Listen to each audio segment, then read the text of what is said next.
Hi friends, కాస్త కూడా దుమ్ము అనేది కింద పడకుండా ఫ్యాన్ క్లీనింగ్ ఎలా చేద్దామో ఈ వీడియోలో చూద్దామండి. ఇక్కడ వచ్చేసి నేను పాతది దిండు కవర్ ఒకటి తీసుకున్నాను. చూస్తున్నారు కదా, ఇది ఒక పాత దిండు కవర్. నేను దీనికోసం పెట్టేసుకున్నాను అనమాట. ఎవ్రీ మంత్ వాష్ చేసుకుని ఇదే యూస్ చేస్తాను. ఇలా వచ్చేసి దిండు కవర్ని ఒక రెక్కకి దూర్చి తుడుచుకోవాలి. నీట్గా తుడుచుకోవడం వల్ల ఏంటంటే దుమ్ము అనేది కింద పడదు. ఆ దిండు కవర్లోనే ఉండిపోతుంది దుమ్ము అనేది. కాస్త కూడా కింద పడదండి. మనకి ఇదైతే చాలా యూస్ఫుల్. మనం స్టిక్ తీసుకొని తుడవడానికి చాలా కష్టం అండి. నేను వచ్చి బెడ్ పైన స్టూల్ వేసుకొని ఎక్కి తుడుస్తున్నాను. ఇదైతే ఒక 5 minutesలో పని అయితే ఈజీగా అయిపోతుంది. మీకు కావాలి అనుకుంటే తడి క్లాత్తో కూడా తుడుచుకోవచ్చు. నేను ఇక్కడ వచ్చి కేవలం పొడి క్లాత్తో తుడుస్తున్నాను. జస్ట్ దుమ్ము పట్టింది.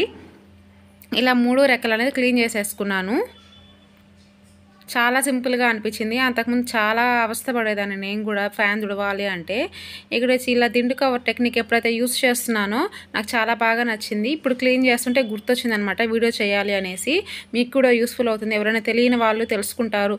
తెలుసుంటే ఓకేనండి. తెలియని వారు ఉంటే ఈ వీడియో కానీ మీకు నచ్చినట్టయితే ప్లీజ్ లైక్, షేర్ చేయండి, సపోర్ట్ చేయండి.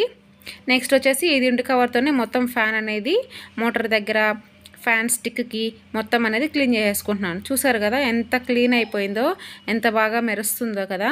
మీకు కూడా యూస్ఫుల్ అవుతుంది అని అనుకుంటున్నాను.